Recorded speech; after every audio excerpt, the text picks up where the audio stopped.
ho aminareo any riavana ny fahasoavana sy ny fiadanana avy amin'ilay ankehitriny sy taloha ary ho ary avy amin'i Jesosy Kristy vavolombelona marina ilay matoa amin'ny maty ary lehibe ny mpanjaka amin'ny tany. Fifaliana no ifanatrehantsika tava indray amin'izao alahady voalohany amin'ny volana Jolay izao, izay andiniantsika ary tsy hodiniantsika ihany fa iainantsika isan'andro ny lohahevitra hoe ampy ho antsika ny fahasoavan'Andriamanitra. La grâce du Seigneur nous suffit.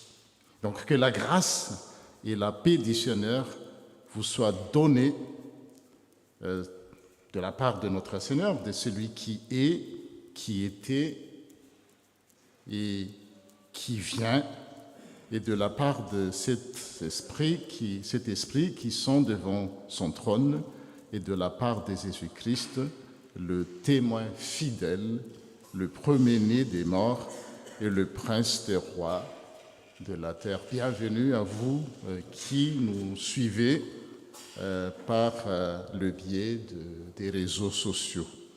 Iaraka malaky ny salamo voalahatra ary isika salamo 7:20.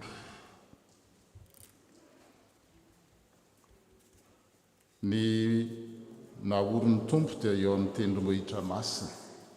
Ny vavahadiny ziona dia tian'ny tompo. Mihoatra noho ny fininana rehetra izay an Jakoba, zava-malaza no lazaina momba anao, ity tanan'Andriamanitra. Ny tompo anisa raha manoratra ny firenena izy. Izy dia teraka tao, hoy izay mihira sy mandihy, ny loharanoko rehetra dia ao aminao. Amen.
Ivavaka isika. Endriko faly zahay ry tompo andriamanitray tonga eto amin'ity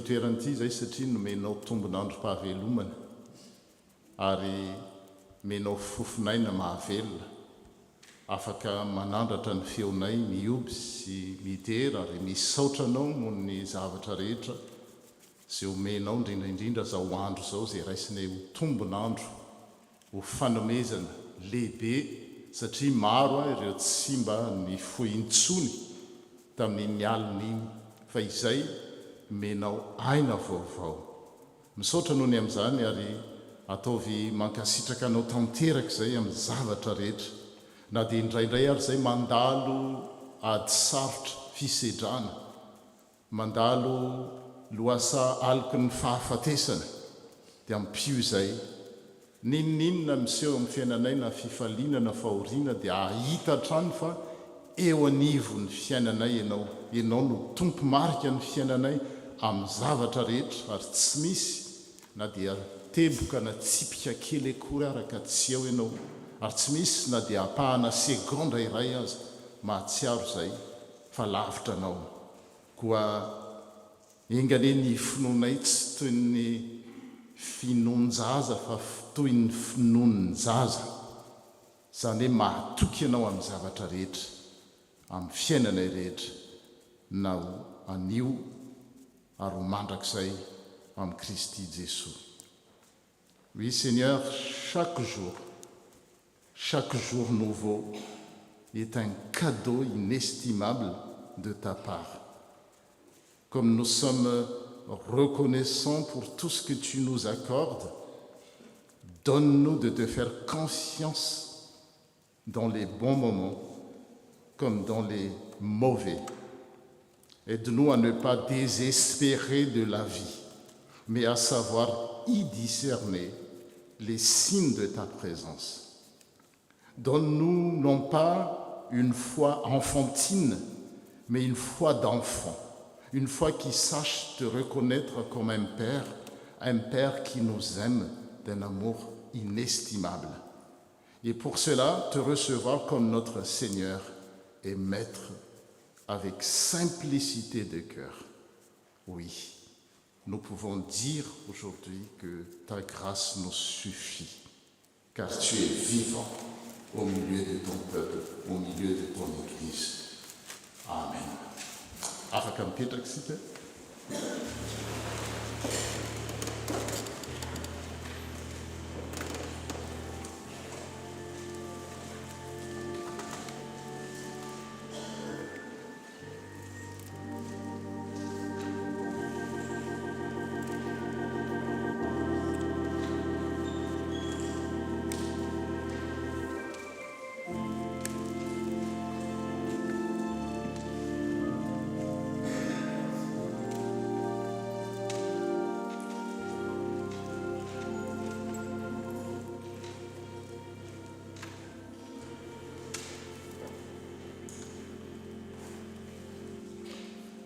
Hoen'itsika ary ny teny izay manambara ny sitrak'Andriamanitra. Iza eo aminareo no endry sy manam-pahalalana, aoka asehony amin'ny fitondrantena tsara ny asany, amin'ny fahalemem-panahy sy fahendrena. Fa raha misy fialonana mirehitra sy fieveran-tena ho zavatra ao am-ponareo dia aza mireharena mandainga manohitra ny marina. Izany fahendrena izany dia tsy ilay avy any ambony fa araky ny ety an-tany ihany, araky ny nofo, araky ny demonia, fa izay misy fialonana sy fieveran-tena ho zavatra dia misy fikorotanana mba amin'izay asa ratsy rehetra.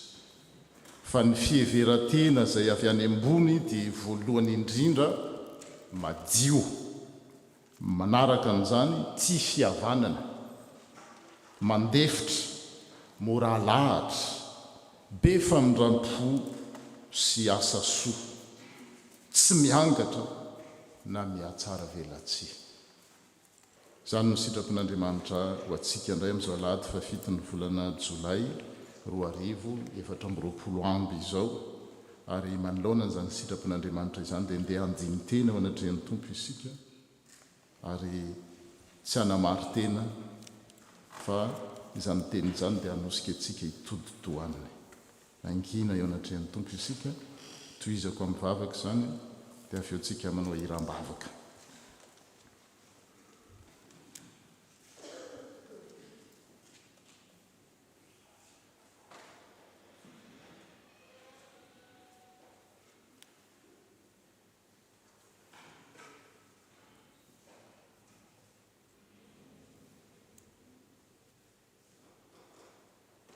Tombo raha mandreny teninao izay dia mahatsiaro tsy mendrika tokoa. Tsy mendrika satria fantatra isan'andro fa ianao no hany tena tianay amin'ny fitiavana tsy misy takalo, tsy misy tambiny, ary mitantana anay isan'andro isan'andro na mora na misarotra ianao. Nefa rehefa mandalo fotoana na sedra izahay dia latsaka ao amin'ny fanahina. Rehefa latsaka ao amin'ny fanahina izay dia mitondra tena tsy toy ny zanakao fa toy ireo olona izay tsy manana ny fanahy masina hitarika, hanika feno korotana ao anaty. Rehefa feno korotana ao anatina eo misy fandrohitana dia mipaka any amin'ny hafa izany. Paka ao an-tokantrano ho amin'ny vady izay ho amin'ny mpanambady, ho andray aman-dreny sy zanaka, ho an'ny mpiray tam-po, na dia samy fanapatsinay aza tsy mifankatia, ho an'ny vinato sy ny rafozana mangany fotsiny, ho an'ny mpanolom-podirindrina, fifanenjena eny amin'ny fitsarana, ho amin'ny tontolo manodidina anay, ho amin'ny fiangonana koa aza indraindray mampalahelo. Anjakan'izany korotana zany rehefa tsy manana n'ilay fahendrena avy any ambony. Koa mitodika aminao izay, tsy misy afa-tsy ianao irery no afaka manafaka anay amin'izany fatotra mangeja izany. Ninona ezaka ataonay, ninona fandrosoan'ny teknôlôjia, ninona fizotran'ny tantara, dia tsy misy afa-tsy ianao no afaka manala anay amin'izany lavaka mangitsokitsoka izany, ary manome anay fiadanam-po, ary izany fiadanam-po izany dia miteraka fiadanana eo amin'ny tokantrano izay tsy miafina aminao, fiadanana eo amin'ny voalaza teo amin'ny mpanolom-podirindrina, mpifanolom-podirindrina, eo amin'ny fiangonana, eo amin'ny fiarahamonina, indrindrandrindra amin'ny fiarahamonina izay tsy fantatra hoe ho aiza makaiza, fa saingy izao rehefa menao ilay fiadanana izay tsy azon'izao tontolo izao na raisina na hita, satria tsy fantany izay, dia afaka miaina amin'ny filaminana ary miaina ho vavolombelonao eo amin'ity tany izay nametrahanao anay ity. Koa mamindrafo aminay Jesosy Tompo. Amen.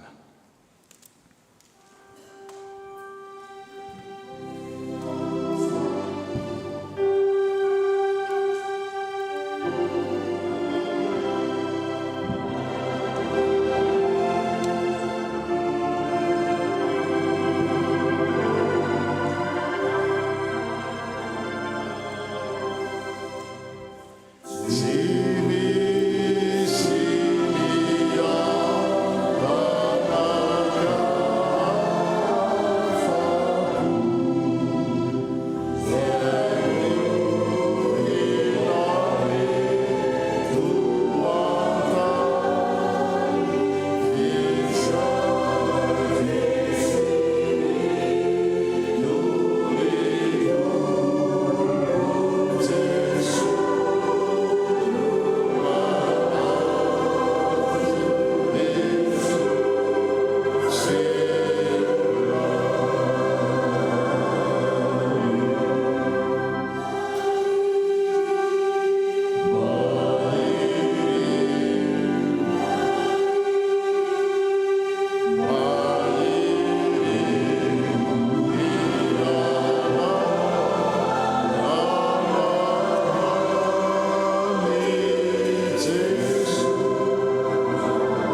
isika zay rehetra maniry zany fiadanana avy amin'ny tompo izany dia izao ny teny famelan-keloka avy any lavitra no nisehon'ny tompo tamiko ka nytenenany hoe fitiavana mandrakizay no nitiavako anao koa izany no nampaharetako famindrapo anao ampy ho anao ny fahasoavako ny tompo fa ny heriko dia tanterahana amin'ny fahalemena miderany tompo ampy ho ahy tokoa ny fahasoavako zay no hiderantsika ny tompo indray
voninahitra ho any amin'ny avy indrindra ho an'Andriamanitra Petraksika ary miroso amin'ny vakiteny. Melohan'izany dia mbola ataontsika ny hira izay mitoro fahalahady andro tsara izao iainantsika izao. Dia miroso etỳ amin'ny laona ireo mpamaky teny sy mivavaka.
Iombona mivavaka sika tompoko, misaotra sy midera ny anaranao izay Andriamanitra noho ny amin'izao ora sy fotoana izao.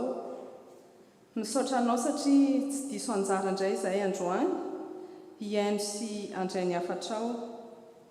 Ampidino aminay tsirairay avy ary ny fanainao masina, hanazava ny sainay, ny fonay, andraisanay sy iainanay mandrakariva araka ny teninao. Saotra Jesosy, amen. Tonga eo amin'ny fotoana hamakina sy iainona ny tenin'Andriamanitra isika izao ry havana. Ezekiela toko 2:2 ka hatramin'ny 5. Amin'ny anaran'i Jesosy. Ary nisy fanahy tonga tao anatiko. Raha niteny tamiko izy ka nampitsanganay, ary reko izay niteny tamiko. Ary izy tamiko, ry zanak'olona, maniraka anao ho amin'ny zanak'Israely aho. Eny ho amin'ireo jentilisam-piodina izay efa niodina tamiko, izy sy ny razana dia samy efa nanota tamiko avokoa mandraka androany. Ary ho any amin'ny zanaka mafiandrina sy madipo no andrahako anao. Ary ianao anao aminy hoe izao no lazain'i Jehovah Tompo. Ary na iaino izy na tsy iaino, fa taranaka maditra izy, dia ho fantany fa efa nisy mpaminany teo aminy. Hotoizantsika ny vakiteny ao amin'ny epistily 2 ho an'ny Korintiana, toko 12 andiny 7 ka hatramin'ny 10. Ary fandrao iray hareno ny abetsaky ny fanambarana dia nasiana tsiro tamin'ny nofo, dia iraky Satana hamely ahy fandrao iray aho. Izany no nangatahako intelo tamin'ny Tompo mba hialan'izany amiko. Nefa hoy izy tamiko, ampy anao ny fahasoavako, fa ny heriko dia tanterahana amin'ny fahalemena. Koa maika sitrako ny iray amin'ny fahalemeko mba hitoeran'ny herin'i Kristy amiko. Koa dia finaritra aho amin'ny fahalemena, amin'ny fampahoriana, amin'ny fahaterena, amin'ny faninjera, amin'ny fahantrana noho ny amin'ny Kristy, fa ny fahalemeko no fahatanjahako. Nous terminons la lecture dans Marc chapitre 6, versets 1 à 6. Jésus quitte cet endroit et il va à Nazareth, la ville où il a grandi. Ses disciples l'accompagnent. Le jour du sabbat, il se met à enseigner dans la maison de prière. Il y a beaucoup de gens. En l'écoutant, ils sont très étonnés et ils disent « Qui lui a appris tout cela? Cette sagesse qu'il a reçue, qu'est-ce que c'est? Et ces miracles qu'il fait, comment les fait-il? Pourtant, c'est bien le charpentier, le fils de Marie, le frère de Jacques, de José, de Jude et de Simon, et ses sœurs vivent ici chez nous. Cela empêche les gens de Nazareth de croire en Jésus. » Alors Jésus leur dit « Un prophète est respecté partout, sauf dans sa ville, dans sa famille et dans sa maison. » Jésus ne peut faire aucun miracle à Nazareth. Pourtant, il guérit quelques malades en posant les mains sur leur tête. Et il s'étonne parce que les gens ne croient pas. Amen.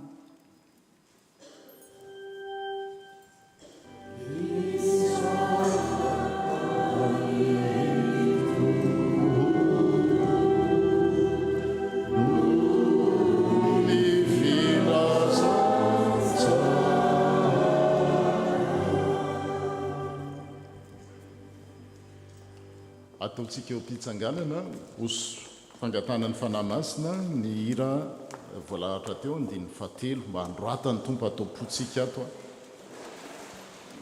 ny didiny.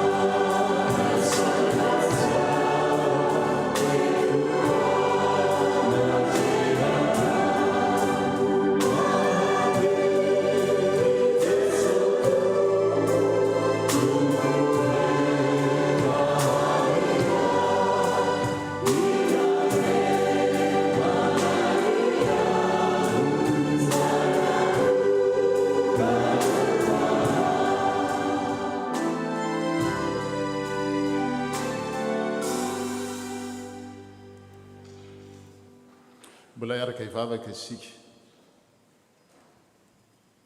Soraty eo am-ponay tokoa tompo ilay teny fiainana, ilay didim-pitiavana, tianao amin'ny fo rehetra, saina rehetra, fanahy rehetra, ny herinay rehetra, tia namanay tahaka ny tiavanay ny tenanay, eny tia na dia ireo izay mitsangaka ho fahavaloko aza.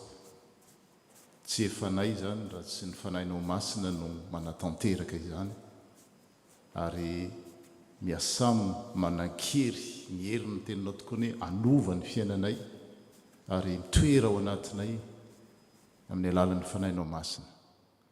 Dia ireo izay manaraka koa amin'ny alalan'ny hainao manjery dia ho voakasika izany teninao izany. Amin'ny anaran'i Jesosy Kristy Tompo. Amen. Petraka isika.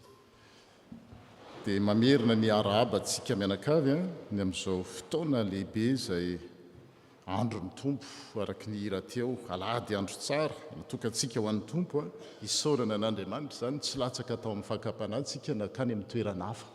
Maro ny fakapanahy fa noho ny famindrapony noho ny fahasoavany dia tonga eto amin'izao fotoana izao ary raha misy sanatry tsy fahafahana noho ny aretina dia afaka manaraka an'izany amin'ny alalan'ny hainao manjery tsika amin'ny YouTube ary miarahaba azy ireo azagaginareo satria rehefa mijery amin'ny YouTube tamin'ny heriny aho zao tsy teo dia nijery amin'ny YouTube dia ohatrany hoe tsisy olona mihitsy atao am-piangonana satria bangabanga ety aloha ka azagaginareo fa misy olona fa somary enerina avokoa ny akabeazany dia miarahaba amin'ny alalanareo koa zahay. Ny lohahevitra dia hoe ampy ho antsika ny fahasoavan'Andriamanitra, ampy ho antsika ny fahasoavan'Andriamanitra. Dia raha jerena ny vaky-teny voalohany teo ahafahantsika mahatsapa n'izany hoe tena ilaina tokoa ve izany fahasoavan'Andriamanitra izany eo amin'ny fiainana, indrindraindrindra eo amin'ny asan'Andriamanitra, toy ireo mpaminany marobe ny fandimby izay nantson'Andriamanitra.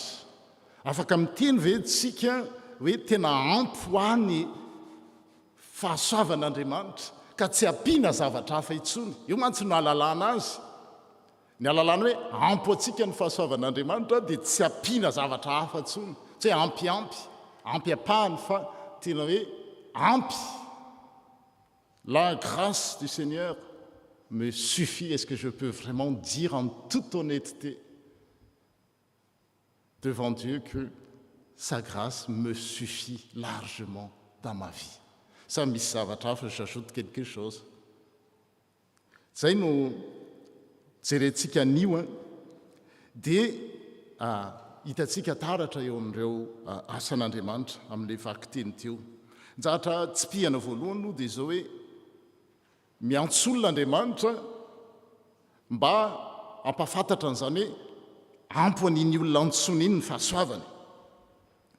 Ary hitantsika fa rehefa atsonon'Andriamanitra ny olona anankiray dia tsy atsotsony fotsiny toy izao fa ametrahany ny fanahiny, indrindraindrindra ireo olona izay voatendry hanao ny asany. Tsy misy mihitsy izany olona hanao ny asan'Andriamanitra nininy ho azy io, na mpitandrina izy, na diakona, na mpiandro, na loholona, na ireo andraikitsika marobe tsy voatanisy ireo, tsy afaka manao an'izany tsika raha tsy ametrahan'andriamanitra ny fanahany. Zay zavatra c'est la condition sine qua non, tsy reraka kivy ary namen'andriamanitra ny fanahany ary tsika. Hitantsika ny tantarany Ezekiel eo amin'ny vakiteny voalohany fa mahakivy ihany zany asan'andriamanitra zany ndraindray, na dia asa tsara ary izy. Ka ny tsara tsypihana voalohany zany dia hoe rehefa miantso olona Andriamanitra, mbola iantso olona izy isan'andro san'andro izy, ary ametrahany fanahany zany, ary rehefa mametraka ny fanahany eo amin'ny olona anankiray Andriamanitra, dia izay fanahany zay no mampijoro azy, mampitsangana azy. Zay le vakiteny teo Ezekiel toko faharoa teo dia ny andininy faharoa dia hoe zao no tenin'ny Ezekiel hoe nisy fanahy tonga tato anatiko, ary raha ny teny tamiko izy ka nampitsangana ahy, ary reko izay ny teny tamiko. Zay zany natsoina hoe mpaminany teo amin'ny testamenta taloha.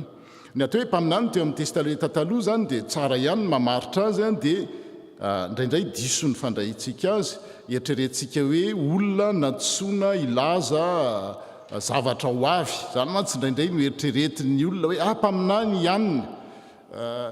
Le prophète dans l'Ancien Testament, surtout dans l'Ancien Testament, c'est une personne qui parle au nom de Dieu. Olona miteny araky ny voalaza teo, miteny amin'ny anaran'Andriamanitra izy. C'est pas quelqu'un qui parle de l'avenir, c'est pas un voyant ou une voyante, mais quelqu'un qui parle au nom de Dieu. Zay no amaritantsika natao hoe mpaminany eto. Ary ny tena mpaminany lehibe ary ao arinany tsy misy mpaminany hoe olo-tokana tsony mbola ilaina ao amin'ny fiangonana, dia Jesosy Kristy amin'ny heviny hoe izy no ny teny tamin'ny anaran'Andriamanitra, ary izy no Andriamanitra, ary izy le tenin'Andriamanitra. Ny mpaminany rehetrarehetra dia apetraka Andriamanitra ao aminy teniny dia miteny izy. Fa Jesosy sady izy no Andriamanitra, izy ny tenin'Andriamanitra, izy ny manatanteraka izany tenin'Andriamanitra zany teo amin'ny toerantsika. Dia zay zany ny tsara ho fantatra. Dia toy izany koa ny tantaran'i Ezekiel hoe Ezekiel io dia olona tsotra nalain'Andriamanitra tao amin'ny vahoaka izay baby tany Babilôna. I Ezekiel zany tsy hoe tsaratsara noho n'le vahoaka babo, na hoe mahay noho le vahoaka babo, fa nahatonga azy ho mpaminany dia izay fiantson'Andriamanitra sy fametrahan'Andriamanitra ny fanahany zay, ka nahafahany teny amin'ny anaran'Andriamanitra. Avant de devenir le prophète qu'on connaît, Ézéchiel était un simple juif déporté à Babylone comme ses compatriotes. Et c'est du milieu du peuple qu'il est appelé à parler au nom de Dieu, en tant que prophète. Et l'Esprit de Dieu, il a dit, va l'inviter à se remettre debout, comme le texte l'indique. Et à cette parole, l'Esprit vint à moi et me fit tenir debout.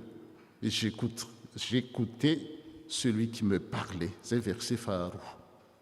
Ny tsipika faharoa dia hoe tsy omen'Andriamanitra fanahany izy dia ampijoroany.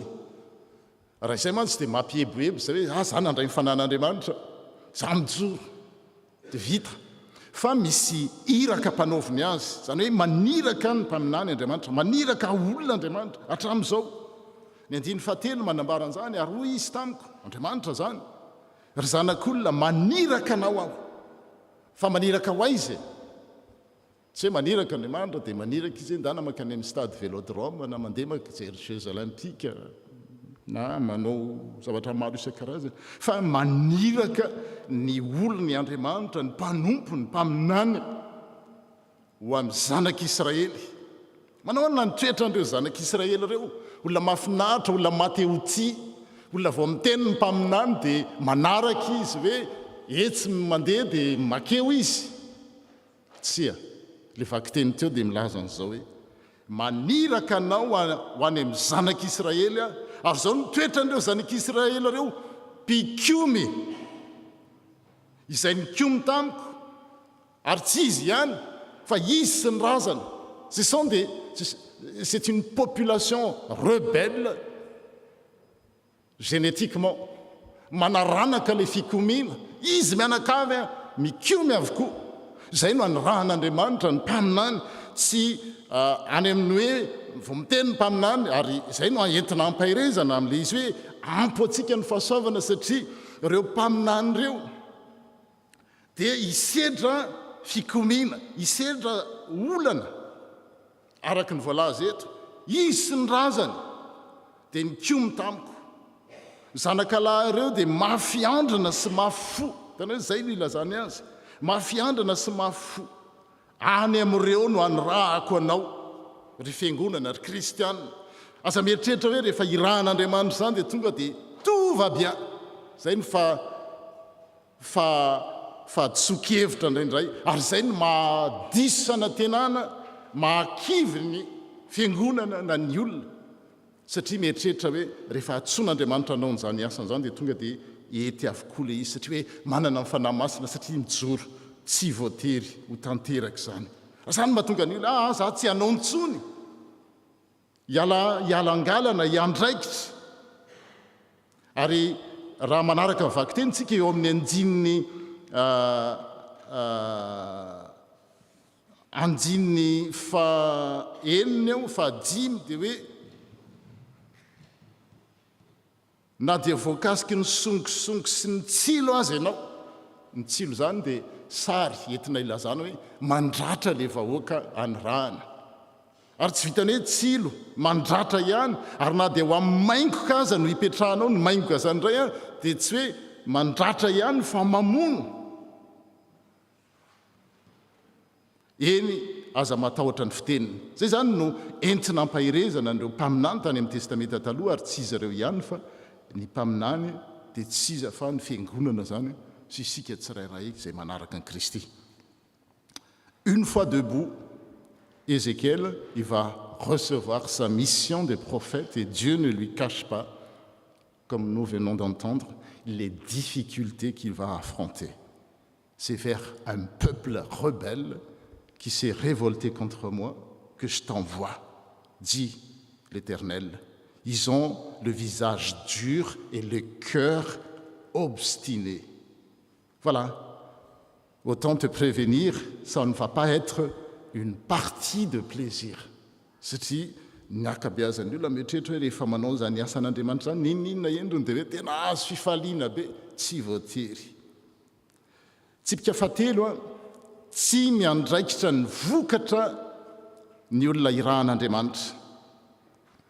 Ainy anyrahana ny mpanompon'Andriamanitra, mpaminany teo amin'ny testamenta taloha, itsika fiangonana mpitory filazantsara, ireo mpitandrina ho aminy, ny diakona sy ireo atokom-pihira, tsika rehetrarehetra ireo atson'Andriamanitra anambara amin'ny tontolo misy atsika zany afatr'Andriamanitra zany, tia atsika Andriamanitra, tia hamonjy atsika Andriamanitra, tia hanafaka ny olona ao anatin'ny olana mamatotra azy izy, dia mila atsika manohy zany asa zany Andriamanitra.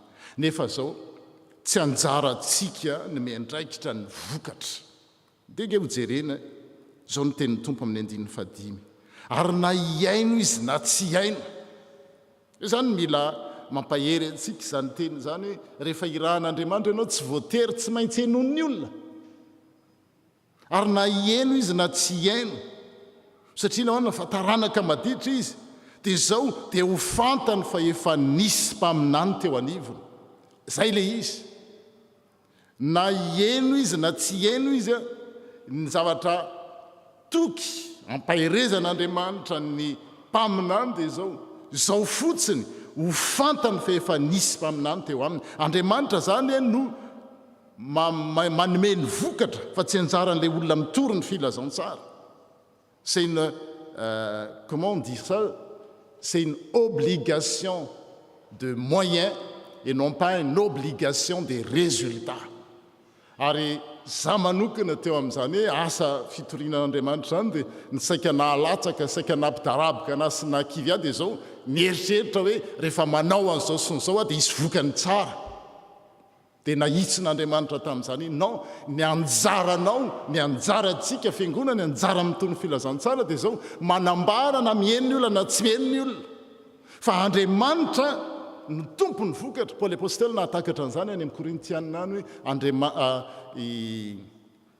i Apôlôsy ozy izy mamboly ary izao manondraka tsy haiko na mifamadika ohatran'izay le izy fa Andriamanitra mampitombo ny vokatra. Ny vokatra zany dia Andriamanitra no manao azy fa tsy isika ary mampahery zany. La réception du message n'est pas un souci pour Dieu. Qu'il t'écoute ou pas, l'important n'est pas là. L'essentiel, c'est que quelqu'un parle de moi au milieu de ce peuple. Et à l'époque, le peuple était à Babylone. Alors, dit le Seigneur à Ézéchiel, ne t'inquiète pas de la manière dont sera reçu ton message. Ça, c'est mon affaire à moi. Toi, tu parles et moi, je m'en occupe du reste, dit le Seigneur. Et voilà, c'est très rassurant pour nous, Église, pour nous, chrétiens, dans ce monde qui est rebelle au Seigneur. C'est très rassurant de savoir cela quand nous annonçons l'amour de Dieu. Nous n'avons pas à nous occuper de la façon dont le message sera reçu, mais uniquement de la manière dont nous parlons, celui qui vit en nous. C'est ça, nous, anankiray zany, raha mijery ny vokatra manko isika, raha mijery ny fandraisan'ny olona hoe mandray le teny notoriana ve le olona dia ho kivy hialangalana dia ho latsaka ao anatin'ny fahakiviana. Faharoa, mety ho latsaka amin'ny fréariana koa nefa, ary eo foana zany tsika olombelona. Rehefa sarotra aliansa dia kivy dia za tsy hanao tsony, za hiala. Iza tamintsika ny tsy efa nanao an'izany, ary iza ny tsy efa niala mihitsy ary. Dia izay no enti nampahirizan'Andriamanitra hoe ianao ny ilainanao tsy ny vokatra, Andriamanitra manao an'izay vokatra izay, fa ny anjaranao dia manao mankatoan'izay iraka hampanaoviny tompo izay. Dia izay no manala antsika amin'ny fahakiviana. Dia etsy an-daniny indray rehefa mety ka mitovy bien dia manana latsaka ao amin'ny fréariana koa ny fiangonana na ny olon'Andriamanitra. Eo zany ariain'Andriamanitra mitazona an'izay firindrana zay, izay équilibre zay hoe tsy tia no latsaka amin'ny fahakiviana ianao ary tsy tia ny rehare koa. Reo tsy maintsy eo tsika, na kivy dia miala, na mirehare dia mibotsina. Zany na vitany io, zany nanao an'io, raha tsy zany eo, rehefa tsy eo tsony tsy mandeha io, zany no mahalatsaka. Dia Paoly apôstôly eo amin'le Korintianina faharoa teo mahita an'izany. Korintianina faharoa, toko 12:17. Dia izao ny teniny, izy ny teny, fandrao ireharea no ny abetsaky ny fanambarana. Mety ho latsaka amin'ny fréariana ny olona anankiray na ny fiangonana na ny kristianina niza noho ny fandehanan'ny asa. Raha mijery eo amin'ny andininy faharoa tsika eo loloha kely eo foana dia izao ny teniny. Fantatra ozy fa tokony ho 14 taona lasa zay Paoly apôstôly, dia nisy kristianina anankiray, izy tena ny tenen'io, fa tsy te hirehare izy satria tao amin'ilay fiangonana tao amin'ny Korinto dia notoerina mafy mihitsy Paoly apôstôly, tena hoe notoerina mihitsy, ohatrany hoe tsy aninona zay ny ilazana azy. Dia milaza izy hoe 14 taona lasa zay dia nisy kristianina anankiray nakarina tany amin'ny lanitra fahatelo tamin'izy le fotoana teo niaona tamin'i Jesosy. Hitanao hoe 3 andro izy tsy nahita tany amin'ny lalany Damaskosy. Asa moa izy raha nakarina kokoa izy na niseho pahitana, tsy ake tena niakatra tany an-danitra ve sa nahita fahitana vision. Andriamanitra ny mahalala ary tao amin'izany paradisa zany zay nitenenany azy tamin'ny fotoana niaonany tamin'Andriamanitra iny no nandrenesan'ny teny. Ary ny teny zay reny dia teny tsy hay lazaina sady tsy azon'olombelona tenenina. Et là, j'ai entendu des paroles inexprimables, il dit, qui n'est permis à aucun être humain de répéter. Zany hoe zay zany ny fanambarana azony. Dia nefa rehefa mahita an'izany hoe nandre teny tsy hay lazaina sady tsy azon'olombelona tenenina zany dia mety hieboebo hoe manginonareo. Za nahazo an'izany teny zany. Fa izao no toy n'ilay tantara hoe fandrao ireharea no ny abetsaky ny fanambarana an'Andriamanitra zay ataoko dia nasiana tsilo ny nofoko. Eo mpandinika be dehibe tsy voalaza hoe ino no tsilo. Dia aleo tsy misaventure hoe zao io betsaka ny teny ny tonga ny maso izy le nandahana ny ensika ny fiangonana be dehibe fa dia zao nasiana tsilo ny nofoko izy ary iraky satana amely izany satria nahoana fandrao irehare. Zany hoe avelan'Andriamanitra mihitsy satana mba hahatonga n'le olona tsy irehare. Indraindray izany mety miseho eo amin'ny fiainan'ny kristianina, eo amin'ny fiainan'ny fiangonana. Mety raha voalatsaka amin'ny firehareana dia zao asian'Andriamanitra tsilo hoe petraka tsara, mipetra tsara. Ny antony dia zao fandrao irehareha. Ary zany no nangatahako intelo manoloana n'izany tsilo zany ohatry ny kristianina rehetrarehetra dia mivavaka hoe Jesosy esory amiko ity zavatra ity.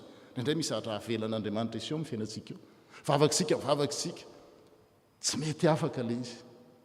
Dia mivalina izay loha hevitra an'io dia hoe ampy ho anao ny fahasoavako. Zany nangatahako intelo tamin'ny tompo mba ialany zany tsilo zany amiko. Nefa ho izy tompo tamiko hoe ampy ho anao ny fahasoavako. Fa ny heriko dia tanterahana amin'ny fahalemena.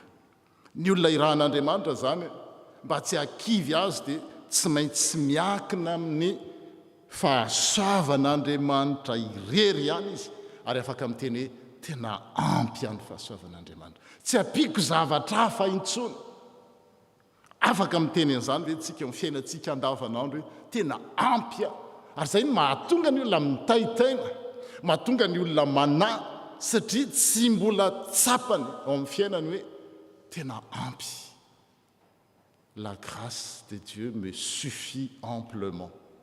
Rehefa tonga amin'izany tsika tahaka ny Paoly apôstôly dia tena hoe tsy latsaka amin'ny firehareana ary na mety misy zavatra mangeja atsika aza, misy fahalemena ninina mety endrika io fahalemena io tsy fahotana tsy aniny tianao tenenina fa mety ho aretina, mety ho tsy fisina, mety ho zavatra maro isan-karazany mahatonga mbola avelan'Andriamanitra eo amin'ny fiainantsika zany efa tsika mivavaka mandritry ny fotoana maro dia zao mba hahatonga atsika afaka iankina tanteraka aminy ampy ho ana ny fahasoavana.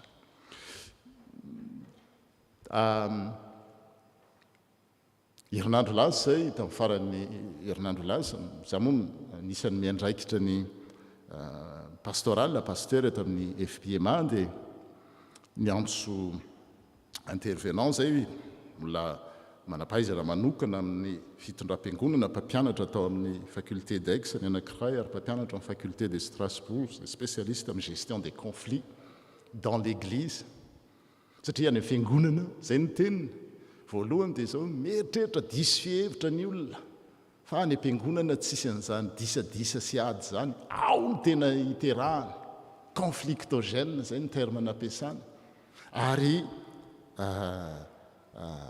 nefa na ao aza nahitana vaholana dia zao men'Andriamanitra fitaovana. Dieu nous donne des outils que d'autres communautés, d'autres associations n'ont pas. Fa ampiasantsika ve reny zavatra reny. Dia anisan'ny zavatra hoe voalaza dia hoe ny mpitandrina satria resaka mpitandrina le izy na mifiangonantsika ny mpitandrina tsy mifidy. Rehefa ohatra hoe misy zavatra tapahana zay eto amin'ny fiangonana eto na ao am'birao na amin'ny komity na amin'ny AG dia mpitandrina tsy mifidy.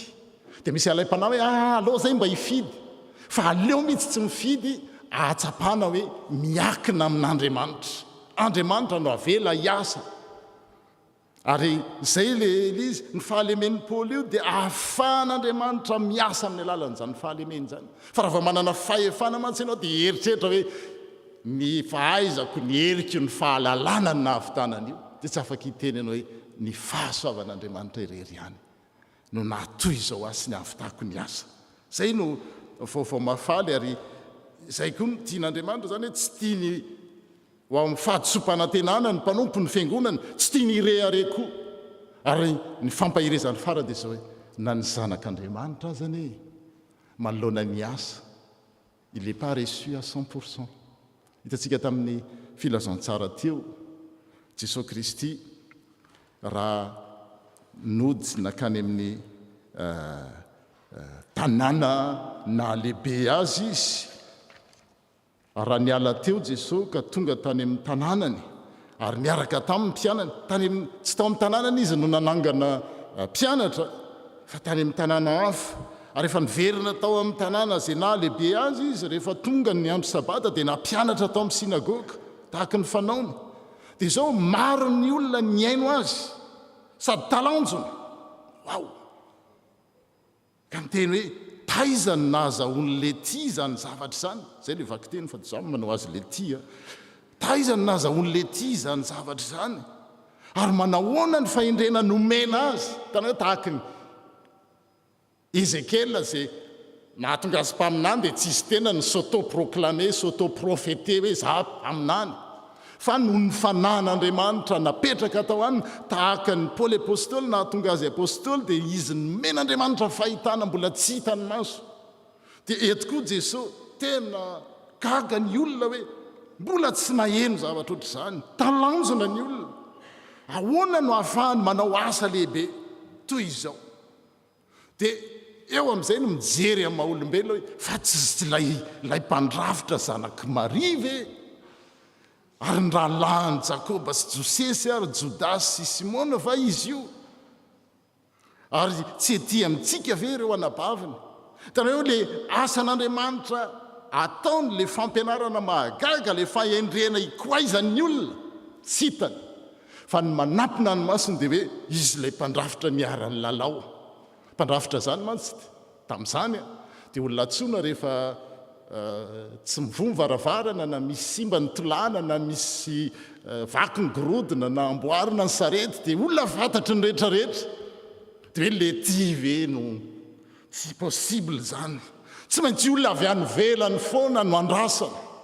zany le izy ny any velany no mahita tany velany Jesosy nanao asa mahagaga fa tao amin'ny tanànany eviany tsisy ny eno le mpandrafitra io zany koa ve no ataontsika ny olona irahan'Andriamanitra eo amintsika ny olona avy eo amintsika anjarantsika ny mandinika dia tsy vitany hoe tsy niny fotsiny ireo fa le teny dia milaza hoe dia tafitoana taminy izy na tafitoana an'ireo dia tsy hoe noho le tsy noho ny fahendrena ny men'Andriamanitra azy na ny asa lehibe nataony fa no izy lay mpandrafitra tafitoina izy dia le teny voambolana amin'ny teny fototra amin'ny teny grika dia hoe scandalon zay mahatafitoana azy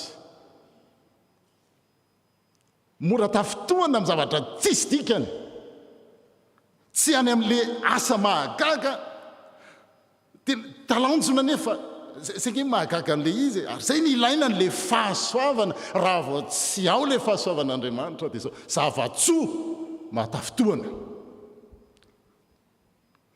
izy ny aino azy ny talanjona indrindra ka miteny taizany le any amin'le taizany nazahoany an'ity no important mais pas l'apport qu'il donne alors que ceux qui ont reçu sont donnés de pouvoir zay nandray azy dia nomena hery ho tonga zanak'Andriamanitra dia eo koa tsika zany ary zay ny hoe tsy ampy antsika amin'ny fahasoavan'Andriamanitra mbola mitady zavatra hafa sy reto mantsy mitady zavatra hafa hoe tsaratsara kokoa io raha tsy teraka teto amin'ny tanàna fa avy any ananinany zany ny fanao mantsy ny eo an-tanàna tsy enona fa ny any atao olona tafitoana ary mora tafitoantsika raha vao zany natao na ny velany foana un développement du pays il faut que ce soit un développement endogène mpandinika rehetrarehetra manao an'izany tsika rehefa hampandroso dia so afarana avy any velany avokoa ny zavatra rehetrarehetra nefa eo an-tanàna betsaka ny mahay dia rehefa manafatra avy any velany ianao a dia miakin-doha amin'ny any velany nefa be dia be ny zavatra akora azo ahodina be dia be ny zavatra afaka avaozina dia izao tafitoina avy aiza no nazahoany le tsy an'izany dia eo ry havana ny hoe tena mila ny fahasoavan'Andriamanitra ny olona vao mahita ny asan'Andriamanitra ary fahasoavany zany zay fahasoavany zay na hatsapantsika hoe eto ny toerako be dia be ny mety mieritrehitra hoe ary ny mety aminao aty amin'ny fijerin'olombelona fa rehefa mahazo an'izay le masy-pahasoavany zay dia miova ny fijery fa i jesosy taminy tsy misy mpaminany atao tsinotsinona raha tsy eo amin'ny taniny sy ny avany ary ny fianakaviany ihany io le mpaminany tsy masina taniny dia io rehefa teny hoe mpaminany tsy masina taniny le tanànany matiatoka fa tsy le mpaminany le mpaminany men'Andriamanitra fahitana indraindray misahatra mbola tsy reniny sofiny na izy mpaminany ary gaga hoe ahoana no ahafahako miteny an'izany ahafahako milaza an'izany ahafahako mandroso vina andrazako mandroso projet ohatra zao izy ary gaga ohatra ny Ezekely baba ohatra ny olona rehetra tany a Babilôna izy fa na samy hafa azy dia zao no men'Andriamanitra ny fanahany ary nampijoroana fa ny olana dia zao tsy enono ny manodidina azy dia le vaky teny teo dia zao andiny fahadimy amin'le marika hoe ary tsy afaka nanao fahagagana akory izy teo tsy noho ny izy Jesosy izy zanak'Andriamanitra tompony hery sy fahefana izay no natongavany anasitrana dia zao tsy afaka nanao izy satria nahoana tsy meno azy ny olona nandrana azy ny zavatra vitany dia zao afa-tsy ny nametra tanana tamin'ny olona marary vitsy foana sy nahasitrana nefa tany amin'ny toerakafa noentina ny boka noentina ny manana demony noentina ny jamba noentina ny olona tamin'ny herinandro vehivavy tamin'ny toroteny teto vehivavy na Jairus sy le vehivavy nandeha rana andritry ny 12 taona tonga teo sitrana fa ny tao amin'ny tanànany jery-baolina fotsiny mety ho vo amin'izany tsika indraindray ny eo atokantrano eo mivady sahaza efa manambady hoe mivady sahaza io dia avy eo rehefa avy eo dia mihafa ihany jereny mahita film dia mahita ny George Clooney vehivavy dia raha mbo ohatran'io zao mivady mahita ndry Angela Jolie dia Jolie tena ohatran'io nefa le vady sahaza ohatran'izany ny zanaka raha omen'Andriamanitra amin'ny zanaka ohatran'izany ny ao io tsika rehetrarehetra ato io men'Andriamanitra fanomezana dia tsika mijery ny hafa fo na tsy mahita an'izany satria nahoana mila le mbola tsy afaka miteny tsika hoe ampy ny fahasoavan'Andriamanitra dia zavatra mahagaga maranako azy dia zao amin'ny 19 dia gaga Jesosy no nitsifino ny olona rehetra zany gaga ary tafitohana hoe avia izany fa Jesosy indray manoloana an'izay hoe tena gaga izy no nitsifinotsika misy fotoana nahagaga azy tamin'le kapiteny anankiray raha nrana izy dia hoe mitenena fotsiny dia ho sitrana amin'ny mpanomboka any à distance en distanciel mitenena fotsiny fa za kapiteny ary efa miteny miaramila ka hoe ataovy zao dia manao izy aza manao an'izao dia zao tsy mila makany ianao Jesosy fa ataovy dia gaga Jesosy mbola tsy nahita finoana toy izany natataiza natao amin'ny zanak'Israely ny ao an-tanàna tsy mino aleo ny mieno any ivelany aleo ny mitady fa nampina raha vao anao zavatra na itsika ara saika latsaka tamin'izany hividy trano dia aiza ny vola aiza ny financement any amin'ny firenena anao zavatra tsy maintsy banque mondiale tsy maintsy FMI tsy maintsy financement parallèle alors que on est bourré de tout satria nahoana metehatra amin'ireny anao zavatra dia tsy ampy zany fitantanan'Andriamanitra any fa mila fanampiana avy any velany mila ny sosososo dia ny afatra ho anio dia zao ny ahatsapatsika amin'ny fiaina tokantrano amin'ny fiainantsika manokana amin'ny fiainan'ny fiangonana amin'ny fiainan'ny tontolo ametran'Andriamanitra antsika nahafahantsika hoe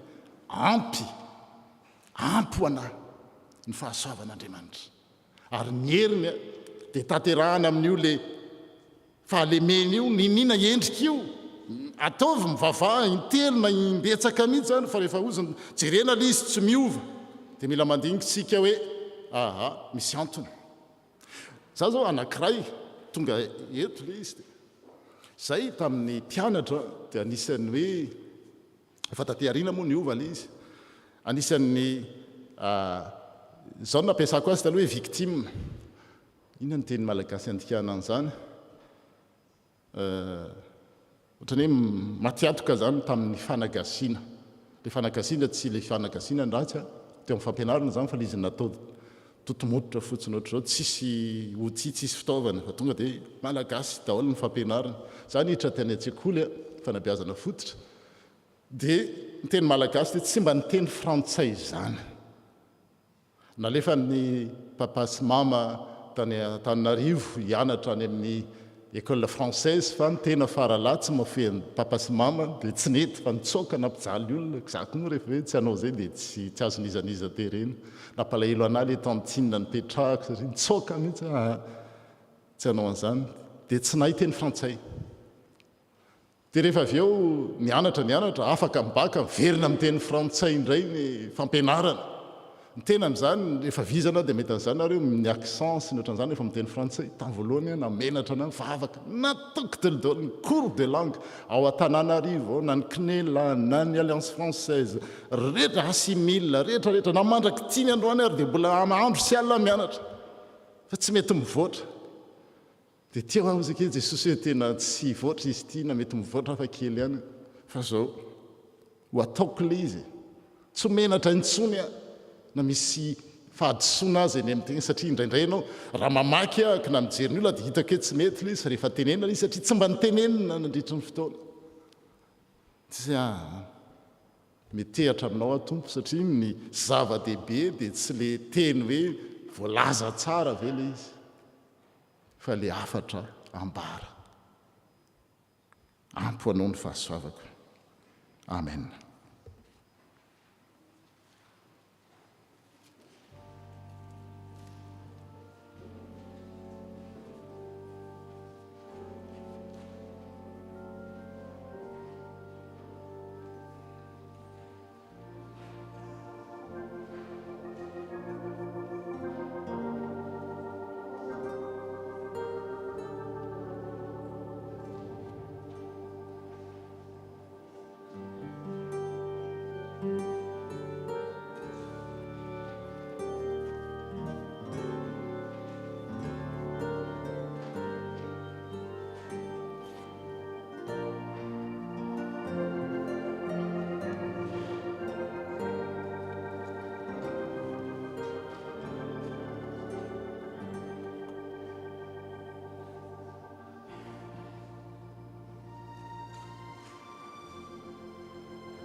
Iaraka hitsangantsika anambara ny finoantsika amin'ireo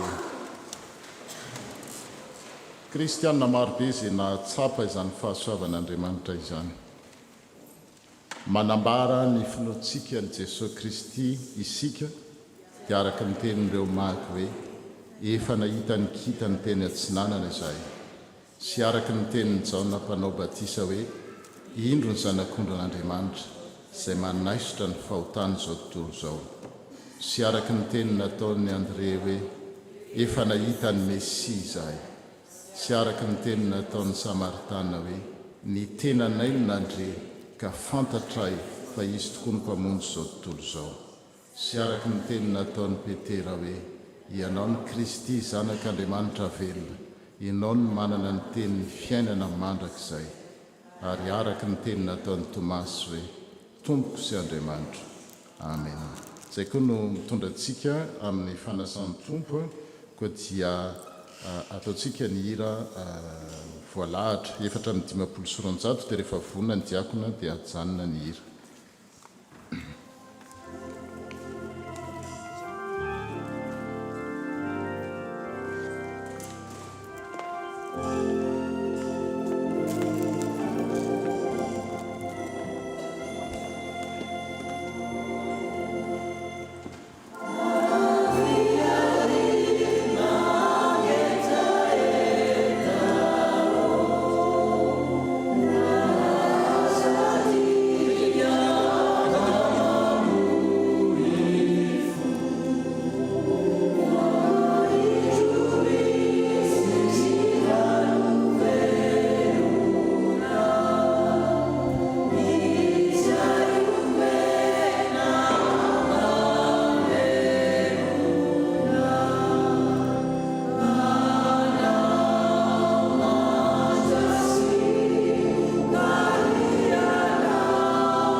Ry havana mivelatra manoloana antsika ny fanasan'ny tompo izay manambara koa zany fahasoavany lehibe tsy takatry ny saina izany dia ilay fahasoavana hita maso sady azo tsapaitanana. Raha nandre ny tenin'Andriamanitra isika to dia tenin'Andriamanitra renen'ny sofina, fa amin'ny alalan'izao fanasana masina izao indray dia tenin'Andriamanitra hita maso. On vient d'entendre la parole audible, et là maintenant nous allons goûter la parole visible qui apporte, c'est un moyen de grâce, c'est la Sainte Seine, et tous les communions, quels qu'ils soient, que ce soit des passages ou habitués ou réguliers, c'est le Seigneur qui nous invite dia miteny hoe ho aminareo aniny fiadanan'ny tompo aoka isika izara fiadanana amin'ny akavia sy ny akavanantsika.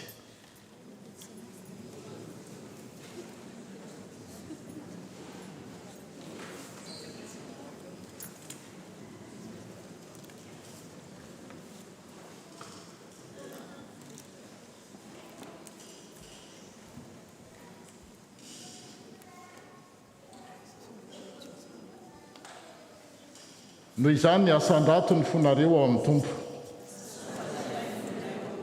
Aoka hoderaintsika ny tompo Andriamanitra. Eny tokoa tompo masin'Andriamanitra mandrakizay mahefa ny zavatra rehetra. Fifalianay no mitsaoka anao, ianao izay namorona ny zavatra rehetra ho amin'ny fahalavorariana so amin'ny fiainana tonga lafatra. Ianao izay nanafaka anay tamin'ny fanandevozana mba hahafahanay manompo anao amin'ny kalalahana sy amin'ny mpifaliana amin'ny alalan'i Jesosy Kristy tomponay. Amin'ny fotoana rehetra sy amin'ny toerana rehetra no anandratanay ny hira hoe Jesosy mpanjaka malaza. Jesosy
hiaraka hivavaka isika hangataka ny fanahy masina.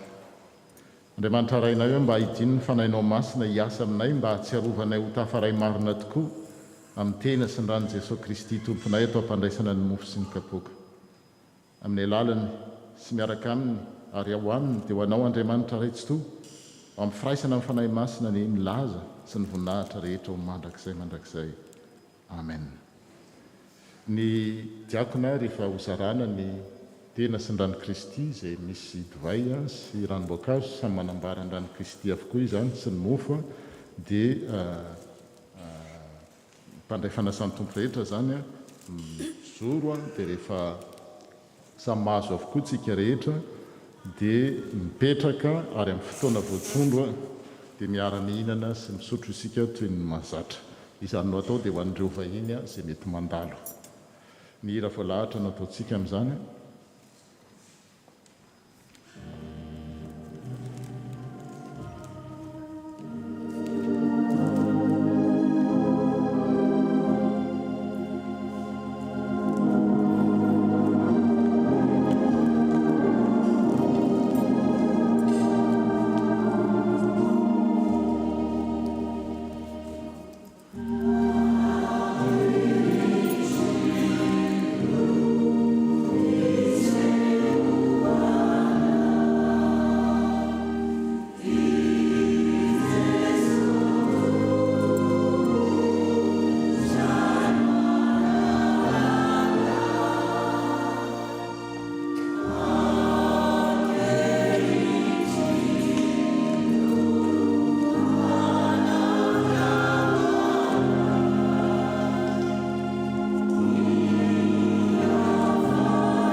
mino hafa samina azo avokoa antsika rehetra dia hiara-hitsangana. Raha mbola teo am-pisakafoanana izy ireo dia nandray ny mofo Jesosy, koa rehefa nisaotra izy dia novakiny ka natolony ireo mpianany ary hoy izy, raiso, hano ity no tenako.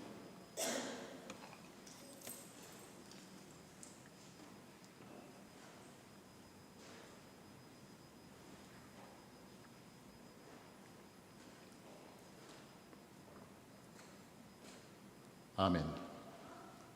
Ary nandray ny kapoaka izy, koa rehefa nisaotra dia natolony azy ireo ka nataony hoe, misotro amin'ity ianareo rehetra fa ity no rako.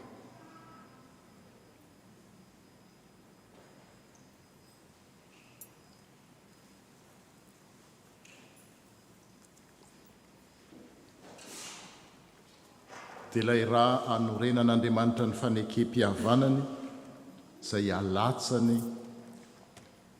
ho an'ny maro ho famelan-keloka. Amen. Izao ary no afatra ho antsika izay niray latabatra tamin'ny tompo ny goka izany mari-pahasoavana izany dia ny fanasan'ny masina. Jesosy Kristy tompontsika izay voaomby tamin'ny hazo fijaliana ka nitsangana tamin'ny maty nefa nanome anareo ny tenany sy ny rany izay nanavotany anareo tamin'ny fahotana rehetra. Izy anie no ampahery sy hiaro anareo amin'izany amin'ny finoana marina ho fiainana mandrakizay. Ho aminareo aneny fiadanana, manompo ny tompo amin'ny fifaliana. Amen. Ny hira voalahatra 7:160 no amin'izay toerana ary anatazana ny kapoaka sy ahafahantsika manome fisaorana ho an'Andriamanitra amin'ny alalan'ny fanatim-pisaorana.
dia mbola faly miarabantsika ary mamerina fiarabana tompoko amin'izao alahady fa 7 ny volana janoary zao ampy hoanao ho antsika ny fahasoavan'Andriamanitra. Izany teny izany no hitondrana fiaraban'ny FPMA Aix Marseille anao, izay manaraka koa izao fitaopovavahana izao amin'ny alalan'ny tambazotra Zoom sy YouTube. Fiadanan'ny tompo ho aminareo. Misaotra ny pasteur Jeannot tsika na nitondra antsika, nitarika antsika tamin'ny fitaopovavahana ary nitondra ny tenin'Andriamanitra. Misaotra koa ireo rehetra izay nandray anjara tamin'ny fanototosana izao fotoana izao. Raha misy voasambany vao tonga eto an-toerana eto amin'ny tafo FPMA androany dia mangavana izy ireo mba hitsangana ho arabain'ny fiangonana.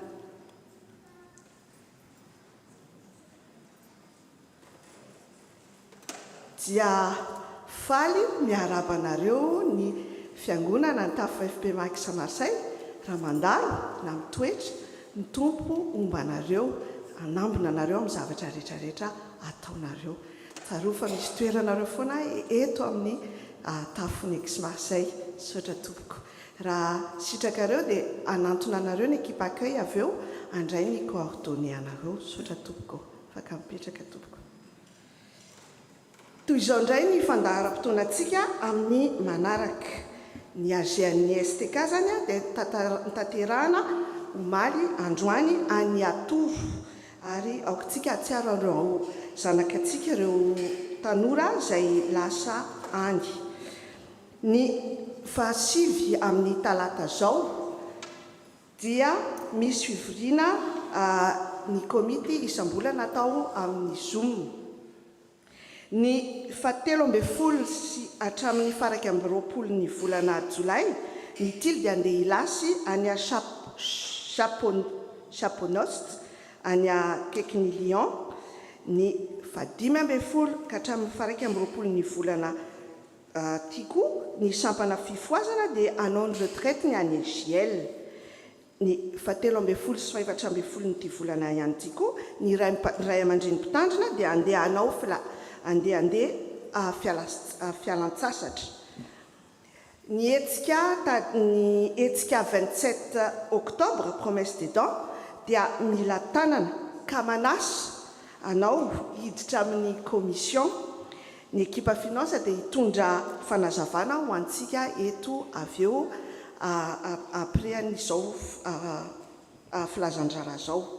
Ny rakitra azontsika tamin'ny 19, 17 sy 17 ny volana teo tamin'ny juin dia mitotaly 1961,60 €, miaraka amin'ny voaloam-bokotra 1991,60 €. Ny équipe finance dia vonina trany andray ny voaloam-bokatra etsy aoriana. Rehefa avy eo izy ireo dia mbola andray fitenenana ihany koa momba ny finance tsika nandritry nyny premier trimestre 2024 iny. Fanamarinana afaka mampiasa virement bancaire tsika raha mila riba dia afaka manantona andry zareo etsy aoriana, afaka mampiasa ny chèque, ny espèce toy ny mahazatra, ary afaka mampiasa koa ny carte bleue amin'ny terminal bancaire izay etsy aoriana. Ny QR code koa afaka ampiasaintsika amin'ireo izay manaraka amin'ny tambazotra YouTube na Zoom. Manatenatrany atsika koa amin'ny appel amin'ny souscription koa. Ankalalana no anaovantsika ny masque, mitomby ary mirongatra tokoa ny Covid actuellement sy ny coqueluche, ka aza matahotra raha tahanao masque tsika raha aza misalasala mihitsy. Ny fanasana tanana dia toizantsika hatrany eny amin'ny fidirana. Ny fitaontsika amin'ity herinandro ity dia mitohy hatrany isaky ny latsinainy, larobia ary ny zoma ny fitondram-bavaka any Ramatoa Sabina Raharindranto. Ary ny fifoazana ny isaky ny asabotsy, ny amafikoa, ny catéchumène sy ny sekolelady vacances, ary manentana antsika indrindrandrindra amin'ny travaux fa mila tanana ary mila olona maro tokoa izy ireo amin'ny fanaovana ny asa ao amaly ka dia manentana atsika andray mba ho avy amin'ny sabotsy i-renforcer ny équipe travaux na amin'ny moyen humain afaka koa tsika mitondra moyen logistique amin'ny fanaovana ny sakafony ireo mpanotrano ireo. Ny diakona miasa amin'ity volana jolay ity dia ny groupe B sy ny D ary ny fanadiovana ny trano fiangonana amin'ny asabotsy 13 jolay dia ny sampana zava-maneno. Ny boisson fraîche kosa amin'ny alahady 14 juillet dia anjaran'ny diakona groupe B sy D. Vaovao avy amin'ny sampana ny SVK ny zakabean'ny SVK SLKI dia atao any Toulouse ny 18 ka hatramin'ny 20 octobre. Ny fisoratana anarana dia avy misokatra ka afaka manantsona ny birao any SVK ireo izay liana amin'izany. Vaovao 13 Emada filazana manjo. Ny fianakaviana Rabetrano Dedasfara ary ny zanaka manjafiny dia namoy ny renibeany ny tompoko vavy Razay Arsoa Edvize. Ny fandevenana dia notanterahana omaly asabotsy any an-tanindrazana. Ny famangina kosa dia ho tanterahana rehefa tafaverina ny fianakaviana aokitsika tsiaro mamavaka an'izy ireo. Misy daty tsy anankiray tokony ho tsarotsika après any vacances amin'ny fidirana araka ny fiteny tanora hoe c'est de date ny 14 septembre etsika ny 13 Emada. Mbola manasanao koa manasantsika rehetra izay te hiditra amin'ny commission ho fandrindrana izany dia raisina an-tanandroa. Ny consultation médicale amin'ny volana août dia tsy isy na ny assistante sociale fa vacances. Ny karaté kosa dia nitohatrany isaky ny asabotsy hariva amin'ny 10 ora hariva. Ny banque alimentaire dia misokatra trany ho antsika izay mila izany ao amin'ny salle kate aza misalasala manantsona ny responsable ary ireo kosa izay te hanamafy izany dia afaka manantsona any responsable koa. Dia toy izay ny vaovao antsika eto amin'ny tafo afaka hoentina androany aoka isika hitondra mambavaka izany fotoana rehetra izany. Bonnes vacances à tous. Mirary herinandro feno fifaliana eo ambanin'ny fitantanan'ny tompo ho azy irery ireny voninahitra.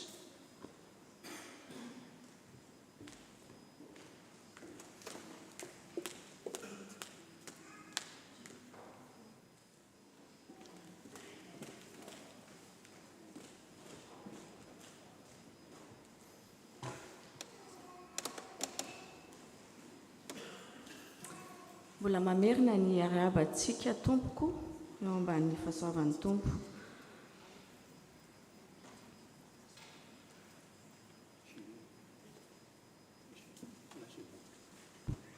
Dia toy izao indray ary tompoko ny toe-bolan'ny fiangonantsika tamin'iny premier trimestre 2024 iny izay marihana ety am-piandohana fa izy ity zany situation mbola tsy validé ny reo vérificateur au compte. Dia toy izao ary ny rakitra azo tamin'iny voalohan'ny trimestre iny. Offrande 6973,26. Ny contribution na voaloam-bokatra dia 6840. Ny offrande bâtiment na ny rakitra trano dia 3422,90. Ny don ponctuel 1 na hetsika voalohany na fiaraha-mihentsika ny filazantsika azy dia 3630 €. Ary ny farany dia autre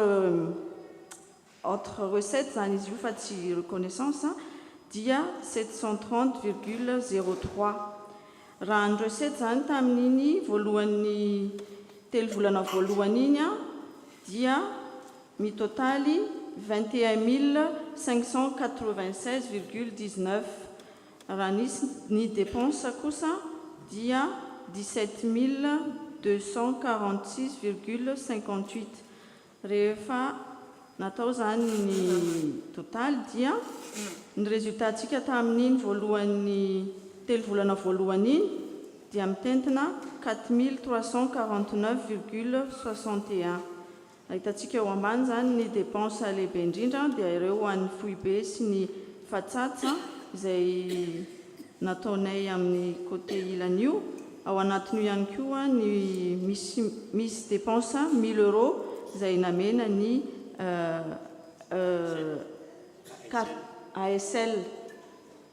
Dia toy izay tompoko ny vokatritsika nandritra an'iny telo volana voalohany 2024 iny. An'Andriamanitra irery ihany ny voninahitra. Misaotra tompoko.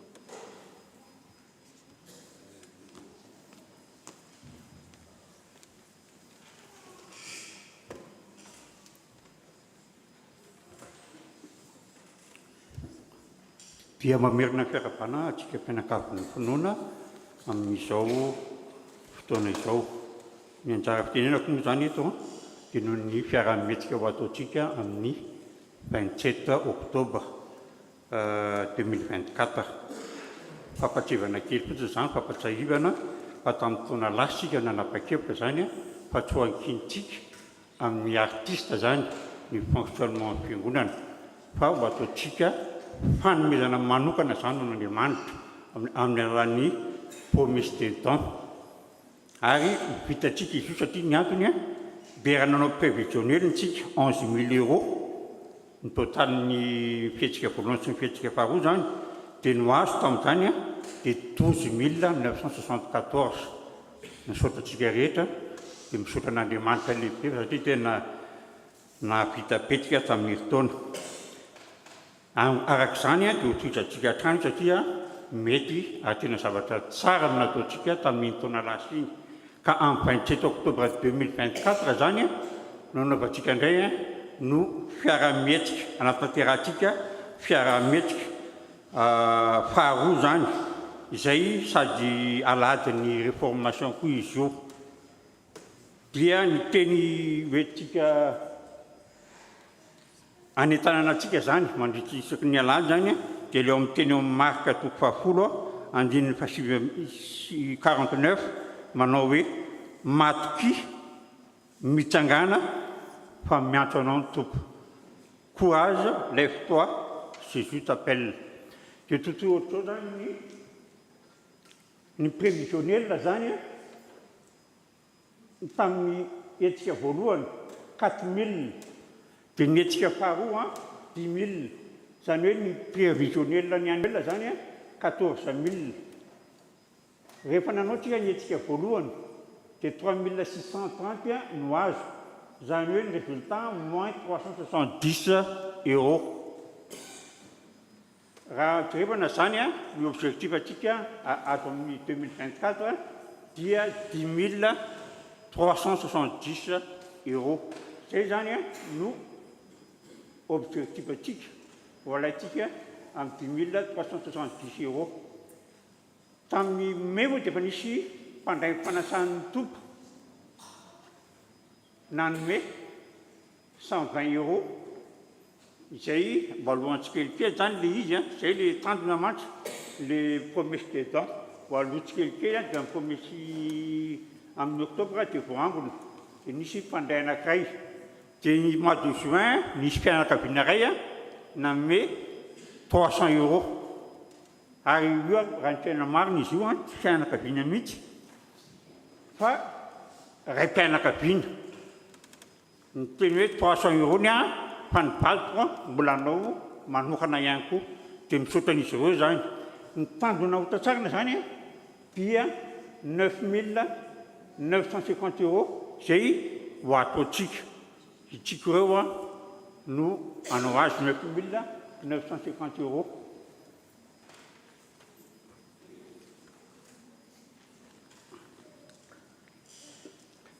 dia ny fomba fiasa moa zany dia atao mangarahara isaky ny alahady zany a mpimienynetifoana zany hoe zao indray no nanao a dia zao a mbola misy ohatr' zao ary izany zavatra zany zany dia promesy dedans izay tsy misy olona mahafantatra zany afa-tsy ny ekipa finansa ihany dia manentana antsika anao izay vitantsika ho an'Andriamanitra ireran'ny ny voninahitra.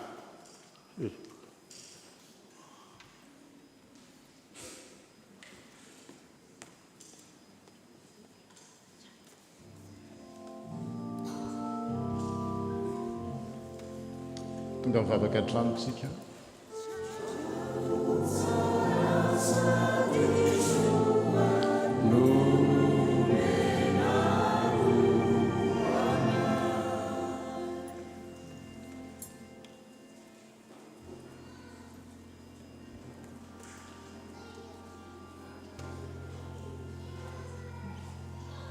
Iaraka hivavaka isika tompo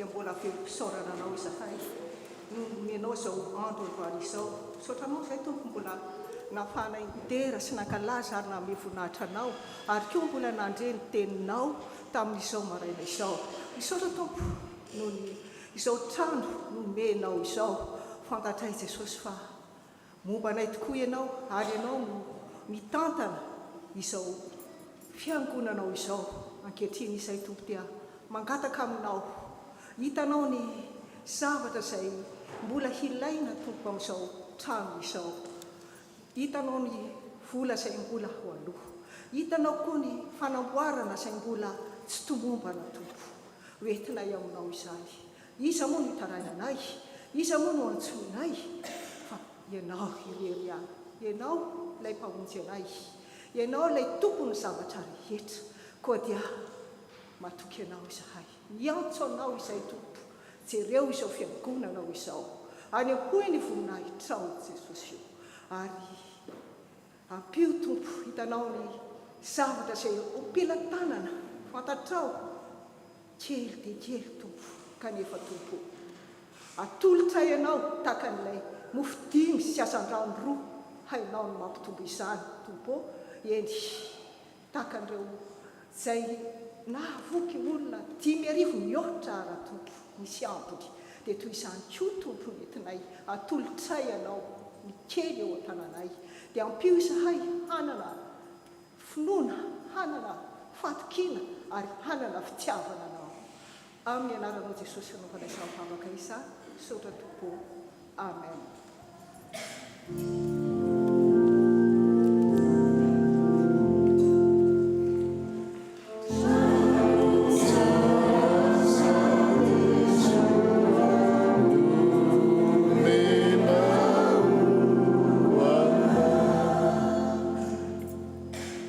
Milohan'ny irosoantsika amin'ny fanomezana fanatim-pisaorana dia tena marina kely fotsiny amin'ny farany herinandro io zany sy voalohany herinandro amin'ny 17 sy 14 volana Jolay ho avy zao dia tsy hoe congé amintsika malagasy hoe congé miala sasatra fa permission le izy raha amin'ny teny frantsay zany satria manana raharaha-mpianakaviana izay dia efa misy fandaminana le izy ny congé zany ny fialan-tsasatra raha omeny tompotombonandro dia amin'ny volana août zany fa 15 ny volana août ka hatramin'ny farany volana août zay vao tena hoe fialan-tsasatra ohatran'izany koa tamin'ny 17 sy 15 ny volana jona teo dia permission fa tsy congé satria nanao asa manokana tany amin'ny alalan'ny fédération protestante de France ka tsara ho fantatsika na izany ary nyverina tety ihany ny alady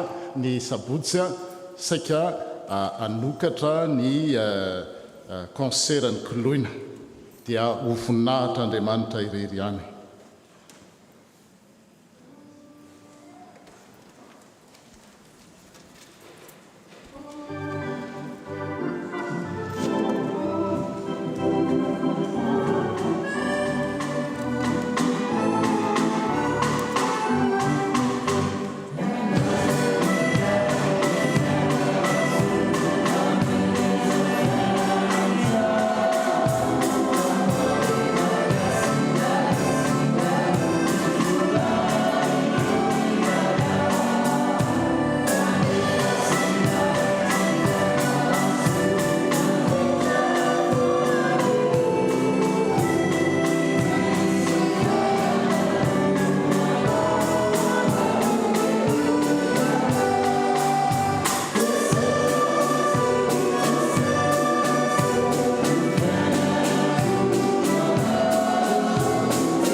petraka ny fiangonana.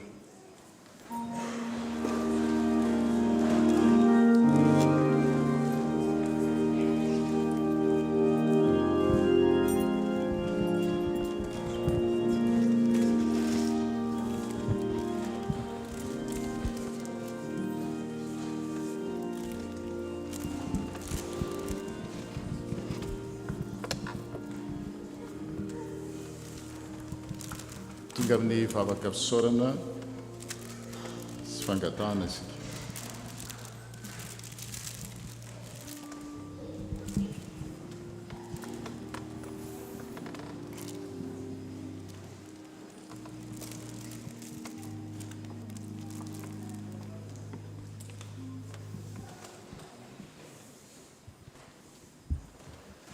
Hiaraka ivavaka ary sika tompoko.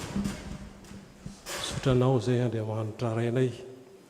Sotranao tompo fa tratry ny faran'izao fotoam-pavahana izao. Nandre tompo ny teninao, dia misotranao tompo noho ny teninao izay inonay tompo fa hiasa ao amin'ny fiainanay tsirairay avy.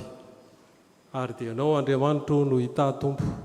Andefa ilay fanahinao mba hiaraka aminay amin'ny fiainanay tompo mandritry ny herinandro avy izao, mandritry ny andro rehetra iainanay koa tompo, dia ny fanahinao no hanampy anay mba tanteraka izany teninao. Izany dia misaotra tompo satria Andriamanitra lehibe ianao, Andriamanitra mahagaga ianao tompo. Eto koa tompo dia mitondra ireo izay manana ny olana izay, na olana tompo ara-piainana, na olana tompo amin'ny fahasalamana, na olana amin'ny zavatra maro samihafa tompo izay fantatrao misy ny tsirairay avy any an-tranony any, any amin'ny toerana izay misy azy avy tompo, dia ianao no hiasa tompo. Araka ny teninao tompo hoe fa ny zanako sy ny asan'ny tanako dia aoka ho adidiko ihany, dia mahatoky izay tompo fa ianao dia hiasa ary ianao zava-mahagaga amin'ny fiainan'ny tsirairay avy. Dia isoranay ianao mialoha izany Jesosy tompo. Dia mitondra koa izay tompo ny taninay, ny tanin-drazanay. Ianao mahalala Jesosy ny zavatra rehetra mitranga any. Fantatrao tompo fa ianao tompo dia fantaray fa ianao tompo dia Andriamanitra mahagaga ianao. Manana zavatra koa ianao tompo, omena ny mpanay tanin-drazana aminay sy ny taninay tompo, dia isaoranay mialoha tompo fa ianao ny asa Jesosy tompo. Ary ny toerana koa tompo izay hipetrahana ankehitriny dia hoentina ho ampelantananao, indrindra fa amin'ny androany tompo, andron'ny fifidianana, dia ianao tompo no hiasa, ianao tompo no anao sitraponao amin'ny zavatra rehetra, dia isaorana ianao tompo ary mivoninahitra tompo amin'ny fiainanay tsirairay avy. Dia misaotra tompo satria fantareo fa azonay hitokiana ianao, azonay anteherana ianao, dia engane tompo ny fahasoavanao izay nataonao ampy ho anay izay tompo, mba hifamatra tompo amin'ny fiainanay tsirairay avy. Dia amin'ny anaranao Jesosy no anaovana izany vavaka izany. Saotra tompo. Amen. Amarana ny fotoam-pivavahana isika dia hiaraka hitsangana handray ny afatra sy ny tsodrano. Milohan'ny sarahantsika dia mampatsiahy ilay teny an'io toy ny Ezekiela, aza mijery ny vokatra fa any tompo no mampitombo. Tahaka ny Paoly apôstôly miteny amintsika izy hoe ampo anao ny fahasoavako. Ninninona zavatra mandalo amin'ny fiainantsika dia izany ny tenin'ny tompo ho antsika indray an'io, ampo anao ny fahasoavako. Rappelons-nous que Dieu en Jésus-Christ, et il a dit, je suis avec vous tous les jours jusqu'à la fin du monde. Et puis, si vous avez peur d'avancer ou d'être trop petit devant ce que vous attend, alors partagez avec moi cet encouragement. Ne craignez pas d'avancer lentement, craignez seulement de vous arrêter, d'abandonner. Raisy ny tsodrano izay tononona amin'ny anaran'ny tompo. Jesosy Kristy tompontsika sy Andriamanitra raintsika, izay efa tiatsika ka nanome atsika fampiononana mandrakizay sy fanantenana tsara amin'ny fahasoavana, izy enie no ampionona ny fonareo sy ampahery anareo amin'ny asa sy ny teny tsara rehetra. Amen. Indro ny arony mandanao ny Jerosalema.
Voninahitra ho an'Andriamanitra ray sy zanaka ary fanahy masina izay hatramin'ny taloha indrindra ka ho mandrakizay. Amen. Mandehanna amin'ny fiadanan'ny Tompo ka manompo ny Tompo. Isaorana ny Andriamanitra. Ho an'ireo izay afaka mifidy dia aza dino manao an'izany asa masina izany sa andrasan'ny Tompo amintsika izany. Bon dimanche à toutes et à tous.